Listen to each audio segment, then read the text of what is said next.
Yogis have no trouble with decision. Spiritual person doesn't even know what the word decision means. I don't understand. The world unfolds. You experience it. It's raining out. But I don't, what do you know about it? It's raining. You're going to experience the rain. It's cold. Experience the cold. Learn, grow, imbibe it, embrace it, seize the day. It's like live the moment that is given to you. Why? Because it's the only one you will ever experience. You will only experience the moment that's in front of you. You can think you wish had a different one. You can talk about why it shouldn't be this way. It doesn't matter. You're experiencing the moment that's in front of you. That is the gift that life is giving you, period. If you stop fighting with it because you think it's supposed to be something else, and you know you do, right? You're going to find out that life is very, very different than you thought it was. Right? Sometimes you think life is for you. Sometimes you think it's against you. It's neither for you nor against you. Life is doing its thing. Life is unfolding. Life is the God expressing itself. That is the quantum. Here, either God is expressing itself, good. I like the Christians say, this is the day the Lord hath made. Scientists, they go down to the quantum field. There's this field of energy, Einsteinian energy, E equals mc squared. It's just all energy. It's just a field of energy. And sometimes it acts as a wave, and sometimes it acts as a particle, and those particles come up as quarks and leptons and bosons, and they make electrons, neutrons, and protons, and they make atoms, and they do all this, and then they create what's in front of you. Well, what's wrong with that? It's pretty unbelievable that all this is coming out of nothing, and that we understand the laws. Then what in the world are you saying it's wrong? Which part of the quantum field is wrong? Which part of physics is wrong? So it doesn't matter whether you're the most devotional, God-oriented person that says, this is the day the Lord hath made. Good, enjoy it. Say thank you constantly, because it's better than nothing. Or whether you're scientific-minded and couldn't believe in God and I don't understand why people talk about such a stupid thing. Fine, exact same result. What are you going to do, fight with the quantum field? Why is the quantum field causing rain right now? Because that's what causes it. Every single thing that happens comes out of nothing. Oh my God. All right? And here it is manifest. And I always teach you, it took 13.8 billion years to get right the way it is right now in front of you. You want to fight with it, do you? You want to talk about why it's wrong? No. What you've done is because you're not okay, you built this concept inside your mind of how the moments in front of you need to be for you to be okay, and how they need to not be so you don't be worse. Which moments? The ones that God made or the ones that came out of the quantum field for 13.8 billion years? So it doesn't matter. I told you, isn't it beautiful? It doesn't, this thing about belief and this, don't worry. You let go of that garbage that you're building inside of you that's saying things need to be a certain way for me to be okay. When really what you're saying is I'm not okay, and I think this will make me be okay, right? And you're going to find out, you'll find out the truth yourself. All right, but if you're going to sit there and fight with every moment of your life to try and get it the way you want, you're not going to have a very nice life. And when you die, nothing changed. You just became more neurotic, and you didn't take any of the stuff with you. Versus what I started talking about, come to realize, I'm not okay, and that's why I'm doing all this. I wonder why I'm not okay. Did God make me this way? No, not a chance in the world. Right? I told you, Earth is God's idea of Disney World. You were sent here because it's an unbelievable gift. There's so many things going on. There's constant experiences. In the Hindu scriptures, the deep Upanishads, they say the devas, the gods and goddesses in heaven, want to come down to Earth. That Earth is the most growthful plane that there is in all of it. They long to come down here. Why? Well, you know why. Kind of hits your stuff, doesn't it? Right? In other words, you're not going to get what you want. You're going to have to deal with your stuff. Heaven, it's terrible. You get everything you want, you just never grow. Who wants to go to heaven? Ramadas once said, what's heaven? Another desire place. You can go there and get what you want. All right? A wise person wakes up and says, there's something wrong with me. I want to fix it. I don't want to compensate for it. I don't want to be distracted from it. I want to fix it. And so you start doing what's called working on yourself instead of working on everybody else. Christ said that. Don't worry about the splinter in somebody else's eye. Worry about the log in yours. And so you wake up and you realize, I got some work to do.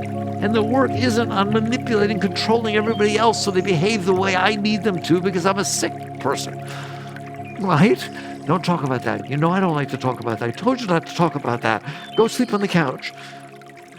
Okay, here we go. You hear me? All right? Instead, you sit there and say, how do people say, well, how do I get okay? Well, it's very easy. You have to deal with what's wrong. You can't keep avoiding it. You can't keep trying to compensate for it. You have to literally deal with what's wrong. Well, how do I know what's wrong? You'll know. Don't worry about it. It's right come up constantly in your face. Well, what do I do? In the simplest sense, here's spiritual growth. I woke up today, and I'm not done yet. I still got some stuff. I can tell why it's a mess in here. All right? Situations and circumstances are going to unfold in front of me. When? Every moment. Every moment. Okay? I'm going to go take a shower. There's some mildew in the shower curtain. It's a little too hot. The thing is loose. And oh my God, there's all kinds of stuff. Oh, it's very difficult, isn't it? Very difficult to live this life. Why? Because it hits your stuff. When it comes in, it's not neutral. Somehow it bothers you. Have you noticed life bothers you? Right? The driver in front of you, the temperature, the rain, the fact that the shirt doesn't fit anymore, or you got to run in your, I guess you don't run in your stockings anymore. But, I'm old, right? So, whatever it is, your hair started turning gray. Come on, that's a good one, right? In other words, how many things bother you? Oh, that's so funny. I dare you to watch during the day. Understand that? Walk out here and take a quick look where you thought you left your shoes. And they're not there. Check out what's going on inside. Who took my shoes? What's going on? Oh, there they are. Everything bothers you. If it's humid out and you had your hair done and it starts getting a little frizzy, then only you would notice. It bothers you. Will you admit it? It bothers you. Things bother you. I told you, the one I really pick on is the driver in front of you. He's not driving exactly the way you would like that person to drive. They're driving 15 miles an hour below the speed limit. You know what I'm saying? Or they didn't use their blinker. How you doing? No, you're bothered. Don't minimize this. This is more important than meditation. This is the most important thing. If you're going to bother yourself about everything, what are you going to take 15 minutes and try to offset your whole day of bothering yourself? How about we learn to not bother ourselves? You are on a planet, spinning in the middle of nowheres. You're only going to be here for a few more years. Will you please get with the program? Will you please enjoy your life instead of bothering yourself about life? Why are you bothering yourself about everything? I told you why. Because I'm not okay. And I decided what will make me be okay, and that person driving 50 miles out over the speed limit in front of me is not helping with that. And the person not using their blinker, right, that was ridiculous. Of course they use their blinker. Really? You're going to bother yourself about everything, are you? And she's sitting too close to him. You know that. I don't like that. 6 inches at least. They're dancing too close. Come on, how many things bother you? Right? Hey, she's wearing the same blouse as I am. I thought mine was special. I bought it up in Italy, and oh my God, that's embarrassing. Okay? That sounds normal. That talk inside your head sounds normal to you. It's sick. Right? You're sitting on a planet, spinning in the middle of nowhere, making yourself miserable. No, she made me miserable. She wore the same blouse. No. You are making yourself... Life is not bothering you. Life is not bothering you. You are bothering yourself about life. Go bother yourself about the fact that Saturn has rings. I don't want Saturn to have rings. Okay, then you're bothered by Saturn's rings. But Saturn didn't do that. You did that. That's true of everything. Well, I married him, but I didn't know that he had this kind of a habit. I didn't know he does this. I didn't know that, blah, blah, blah. All right? Well, what? I don't understand. So he sleepwalks, all right? So it's like, so he leaves the toilet seat up, all right? So he doesn't do this or that, or she doesn't do this or that, right? It's just an event in the universe. But it bothers me. No, you're bothering yourself about that. And if you keep bothering yourself, you're not going to like the person. And it seems perfectly rational to you. It's not rational. And so eventually, and I hope it's now, you wake up and realize I'm sitting on a planet with the minimum amount of time between my birth and my death, and I'm being given the gift of experiences. And each of these experiences, they either come in like the sunset and touch me to the core of my being, and I honor it and respect it and grow. I'm a better person because I saw that sunset. It changed me. And I'm that way about every single moment of my life. See your jaw drop.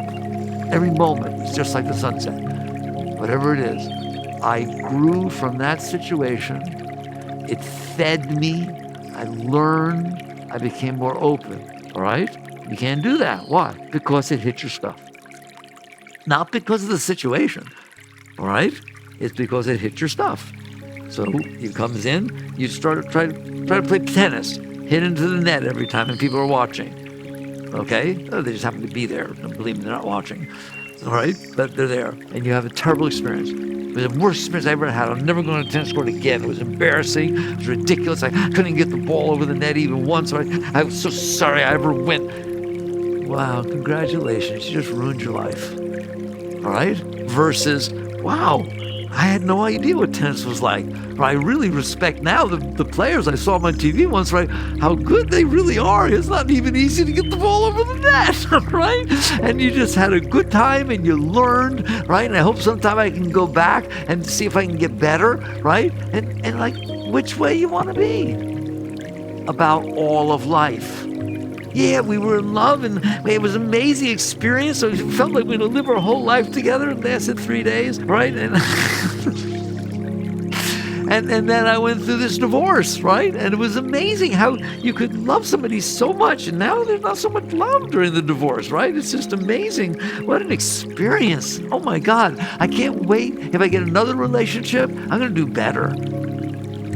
Just like I'm going to be better at tennis when I go back the second time. Not, I'll never marry again. You can honor and respect every single experience that you have. There are not good and bad experiences. There are just experiences. And if you're open to them, you grow from them. You learn from them. And that's the meaning of your life. Now you understand the meaning of life.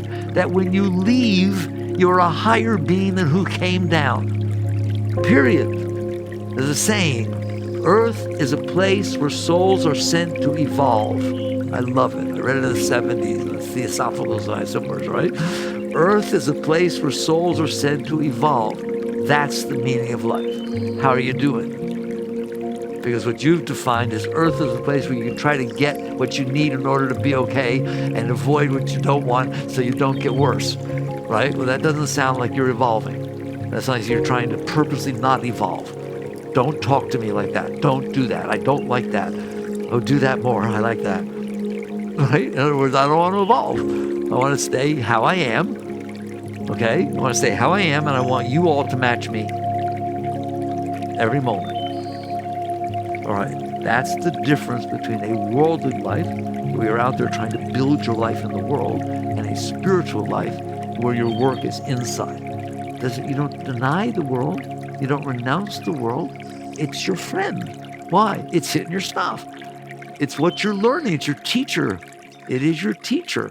Why? Because every event in front of you has to come into you. And when it comes in, it ain't so clean, is it? Because it hits stuff inside. So your spiritual path, people say, well, Mickey, you don't teach. People used to say that when they read The Unto the Soul. There's no spiritual practices in here. It's That's all it is a spiritual practice, right? It's like, yes, I'm not telling you to meditate and do this and mantras and breathe inside out one nostril and another. But they're wonderful things, by the way. They're very useful things, right? What I'm sitting there saying is, come out here. You woke up in the morning. Are you willing to grow? That's what it says. Untethered soul. Are you willing to untether yourself? It has nothing to do with life. Every one of you has just the right life that you need in order to go to God. Period. Yes, exactly the right life.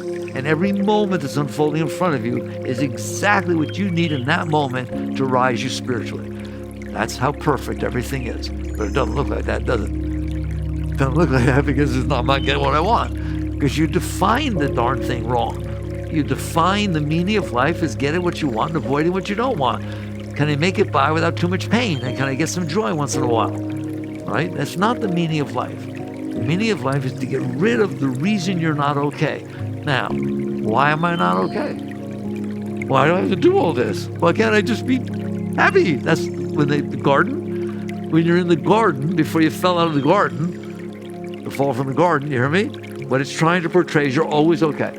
You're always okay. You're always in ecstasy. You don't have to do a single thing to get it. There's no work. There's no nothing. It's just, wow, unbelievable every moment. All right?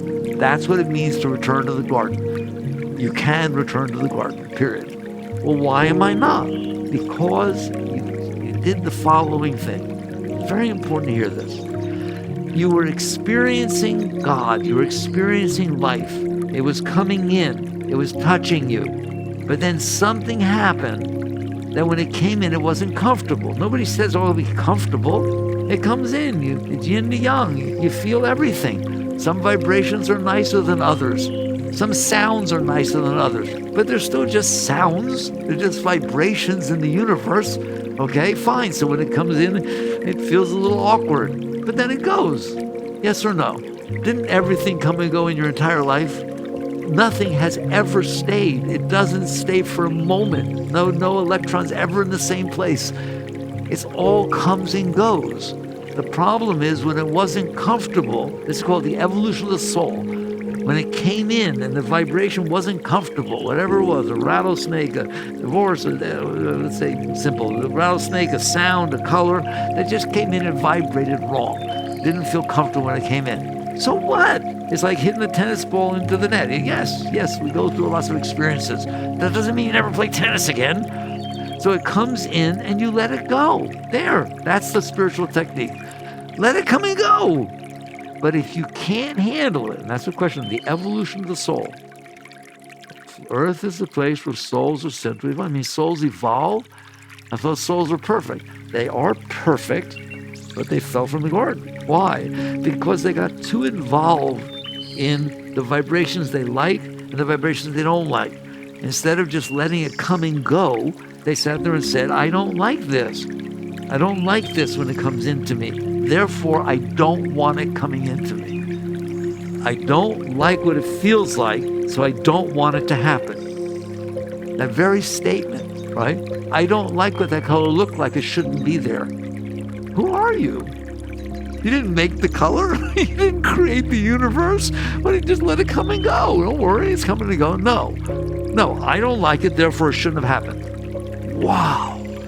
So what do? You resist the experience. You can't resist the actual event because it took place. It actually happened. The person said what they said. The color was what it was. Don't worry, if you didn't experience it, you won't resist it. Everybody got that?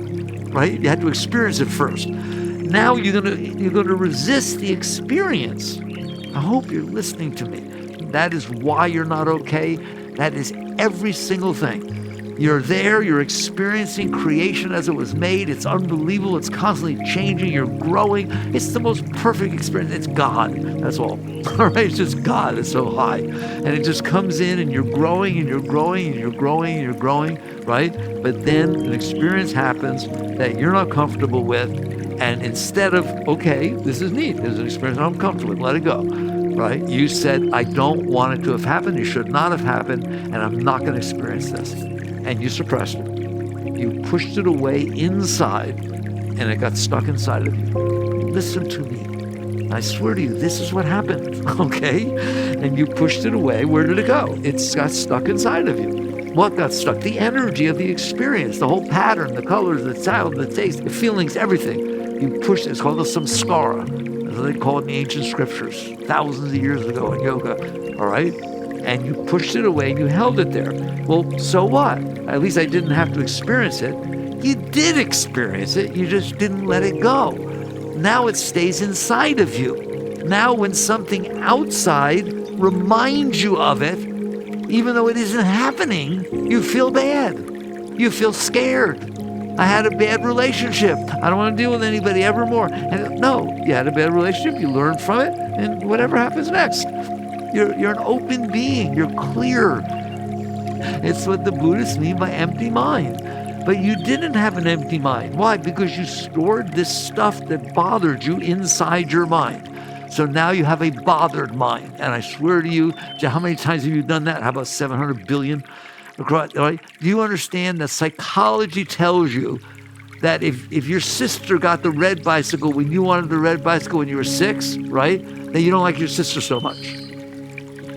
And you don't go on bike rides, even though you're 30. And she had the nerve to invite you. You want to go on a bike ride, Sally? What is with you? I'm telling you, you laugh all you want. You will feel yick. Why? Because it is still in there. The fact that you didn't let that go and that you couldn't handle the experience, you pushed it in there. If you get divorced from somebody named Ben, right? It's 10 years later, you're in Switzerland. All of a sudden at a party, Ben, your heart goes like this. Yes or no? Right. Why? Because you stored that inside of you. You never really got divorced. You got divorced outside, not inside. So if you store these problems inside of you, your inside is not going to be a nice place to live. And you have stored lots of that stuff in there.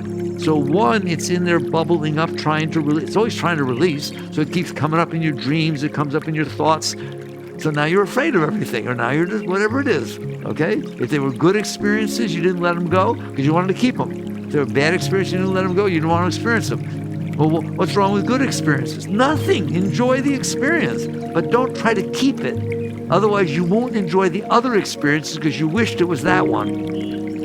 Go to restaurants, you had the finest time out. You dated somebody and it was perfect and this and the food was perfect and the waiter and waitress was, oh my God, and they had specials, vegan. There was a vegan night. Oh my God, everything was so unbelievable. Don't go back. And you know what I mean. Because when you bring her back there and you're sitting there and it's not the same waiter and they're not the same specials and not playing the same music and it's more crowded than it was and there's somebody outside smoking every time the door opens up and comes in, your mind, because you held on to the good experience, you want that exact experience to happen again. And anything that deviates from it makes it be a bad experience. And you do that with people too. You used to open the door for me. This is the essence of why it's not okay inside. Because you made it not be okay inside. You made it where you collected what I like and what I don't like, and then the world comes in, and next thing you know, you don't like stuff, and oh my God, you carry it around. So basically, now you know, and it's cat out of the bag, why it's not okay in there. Because you made it not okay in there. You did it. God didn't do it. You can return to okay. How? By getting rid of that stuff. Get rid of the stuff. How? A minute left. Ready? Here's your techniques. 1, don't put any more in. What's the purpose of doing all this work, going to therapy, doing this stuff, working it through, if you're going to put more in every day? All right? And you do put more in every single day. If Sally doesn't say hello when you walk by, hey, Sally, she doesn't turn around, right? Next time you see Sally, you're uncomfortable. And you might even say hello. You don't say hello again because it was uncomfortable, and I don't want to have to feel that again. Tiny little things, you hear me? Start working with these tiny little things. Let them go. I am begging you. That's where your work is. This is more important than your meditations, all right? This is your foundational work, which is stop putting stuff in there. Let the situations unfold as much as possible. Just relax through them. Just be committed to not storing it. Yes, it didn't feel good. You poor little girl. You can talk to her. You know, you got a baby in there, all right? Just when it's said and done, I want it gone. Let it go. Offer it up. Do whatever you want. There's lots of techniques, but don't let anything ever again get stored in there. All right? You can use affirmation, you can use mantra, you can use positive thinking. There's so many. That's what all your techniques are. Now, once you don't put more in there, what you're going to find out is what's in there comes up by itself. It doesn't even need a stimulus. Just all of a sudden you're driving the car and you start crying. There's all of this thing about what happened with your sister with the bicycle from 20 years ago. Let it go.